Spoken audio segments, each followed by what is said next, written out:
Isinugod sa ospital si dating Senate President Juan Ponce Enrile dahil sa pneumonia. Ayon yan kay Senator Jinggoy Estrada. Binanggit ito ni Estrada sa muling pagbubukas ng plenaryo sa Senado ngayong araw. Narito ang report ni Criza Lopez. Nasa ilalim ng intensive care unit sa ngayon si dating Senate President Juan Ponce Enrile dahil sa pneumonia, pagbabahagi ni Senator Jinggoy Estrada sa muling pagbubukas ng plenaryo ng Senado. I've just received a very sad information that our former colleague, former Senate President Juan Ponce Enrile is currently in the intensive care unit of an undisclosed hospital suffering from pneumonia.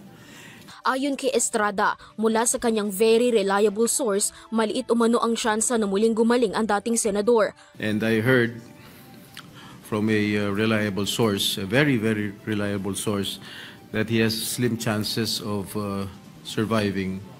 Bunsod ng kasalukuyang kalagayan ni Enrile, nag-alay ang mga senador ng panalangin para sa kagalingan ng opisyal na pinangunahan ni Senator Joel Villanueva. Kasalukuyang nanunungkulan si Enrile bilang Chief Presidential Legal Counsel ni Pangulong Ferdinand Marcos Jr. Ngayong taon, ipinagdiwang ni Enrile ang kanyang ika-101 kaarawan. Noong Oktubre, ipinawalang bisa naman ng Sandigan Bayan ang kasong graft laban kay Enrile na may kaugnayan sa 172 million pesos pork barrel. Ibinasura ang kaso dahil sa kakulangan ng ebidensya ng prosekusyon.